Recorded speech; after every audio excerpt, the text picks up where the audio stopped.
Bienvenidos a una nueva edición de Democracia y Elecciones. Hoy tenemos un programa variado con entrevistas, informes e historias sobre los gobiernos civiles en el Perú. Vamos a iniciar con un informe sobre la participación de los partidos políticos en los procesos electorales.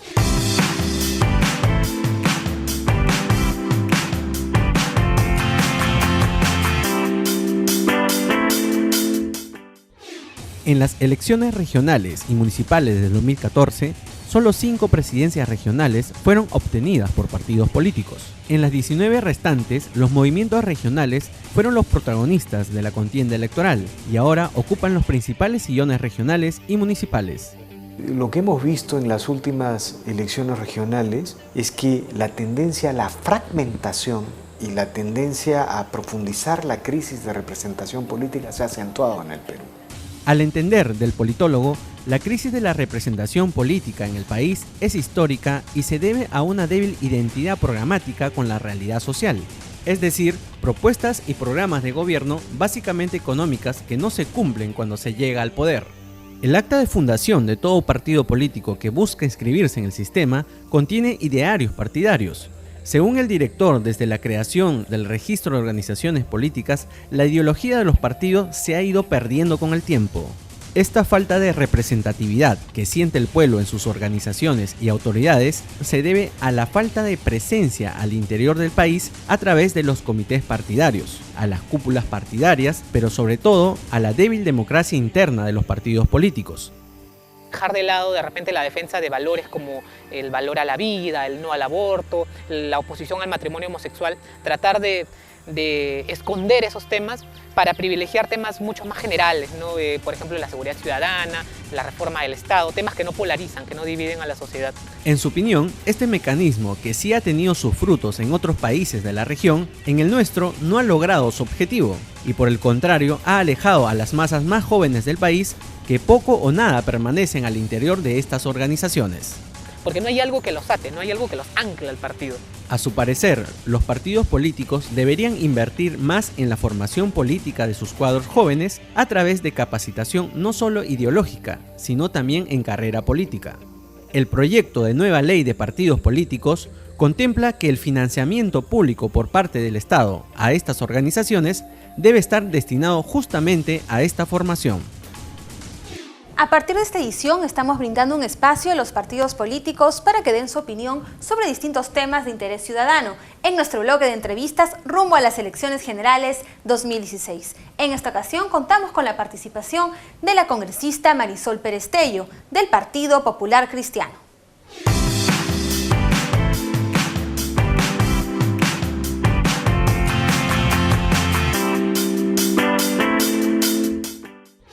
Nos encontramos en el Congreso de la República acompañada de la parlamentaria Marisol Perestello, con quien vamos a conversar sobre la democracia, la participación ciudadana y la política. Bienvenida, congresista. La primera pregunta es, ¿qué le podemos decir a los ciudadanos que señalan sentirse decepcionados de las instituciones del Estado, incluyendo el Congreso de la República? Bueno, buenos días. Primero decirles que como ciudadana yo también puedo compartir esa desilusión. Nosotros quisiéramos tener representantes de los cuales estemos orgullosos y eso no siempre es así, pero en realidad hay que ser conscientes que quienes nos representan han sido elegidos por nosotros y el proceso democrático es un proceso que incluye la toma de decisiones por parte de la ciudadanía en el voto y hay que elegir mejor como país. Y aquí me incluyo, hay que ser conscientes que quien nos elige tiene que tener planes y tener programas y tener proyectos claros, tiene que ser predecible, tenemos que saber cuál va a ser su conducta en distintos temas y eso pasa por conocer mejor a nuestros candidatos. Y, por otro lado, el país que todos queremos también nos pertenece a todos, es como una casa, si uno quiere tener su casa limpia tiene que estar dispuesto a agarrar la escoba. Y entonces si consideramos que nosotros podemos hacer las cosas mejor de lo que se están haciendo, bueno, ingresemos a hacer política, que también es una responsabilidad.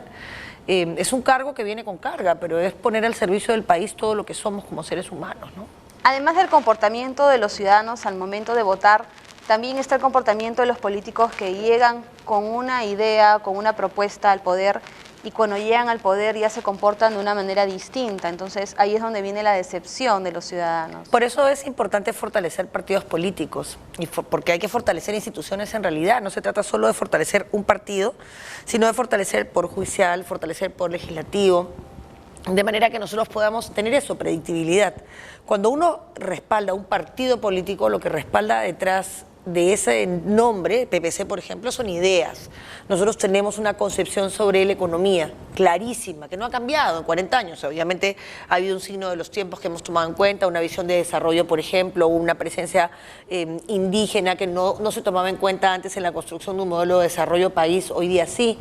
El problema es que las aventuras políticas o los sismos o los caudillos que crean en un mesías, en una persona que va a venir. No, una sola persona no va a cambiar la historia del Perú. Necesitamos instituciones, partidos, generaciones de personas que tengan claridad sobre lo que el país necesita y que caminemos todos juntos en esa dirección.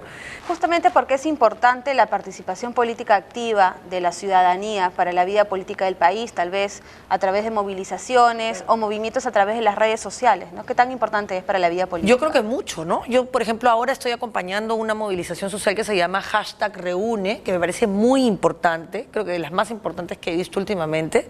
Esta campaña la está haciendo la Cruz Roja con el movimiento de Coravip, de los desaparecidos, policías, militares y también ciudadanos civiles en manos del terrorismo, pero también de malos agentes del Estado.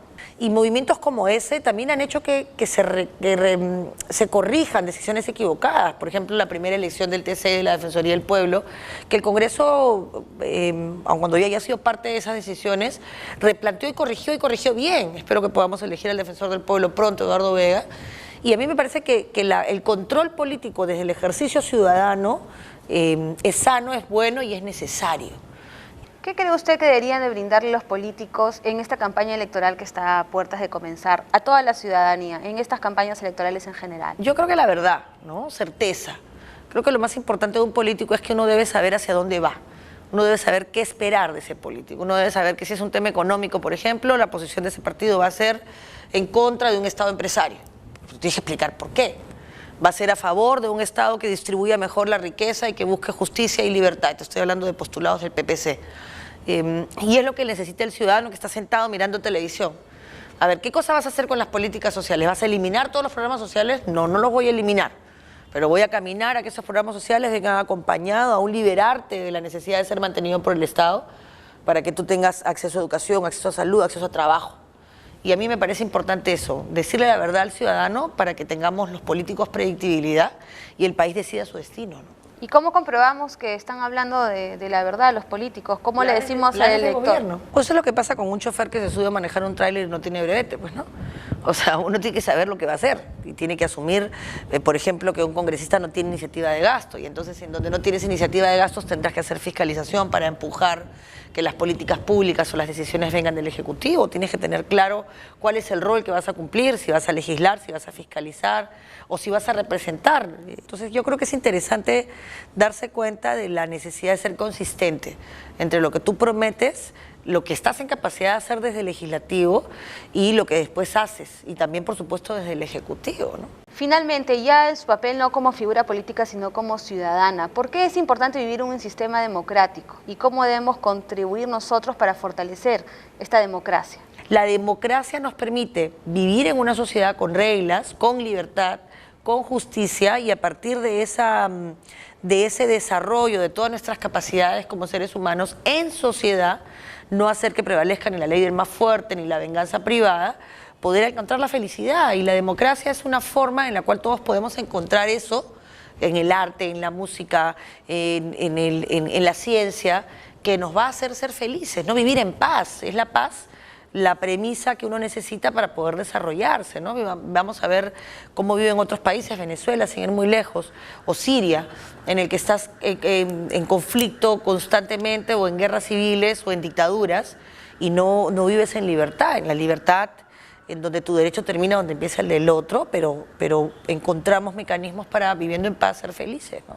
¿Y cómo los ciudadanos pueden colaborar al fortalecimiento de este sistema democrático, ¿no? Desde cada uno de sus espacios? Asumiendo el rol que nos toca, ¿no? Cada uno cumple dentro de este país un rol, es estudiante, es padre, es hermano, hay que pagar los impuestos, hay que respetar a la persona que trabaja con nosotros o para nosotros y respetar a la persona para quien nosotros trabajamos, hay que ser capaz de hacer denuncia, porque la denuncia ciudadana es la que corrige los atropellos en los centros laborales, pero también en las calles.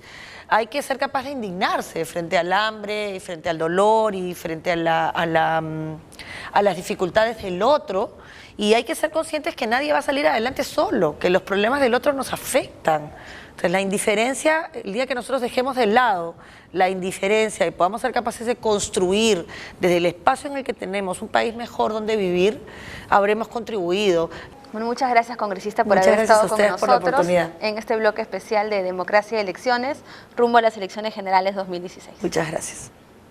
Y el Museo Electoral y de la Democracia cuenta con exposiciones mensuales completamente gratuitas para todo el público en general. Hasta el mes de octubre contará con la muestra de Manuel Pardo y Lavalle, el primer presidente civil constitucional de la historia republicana de nuestro país. Entérese más en la siguiente nota.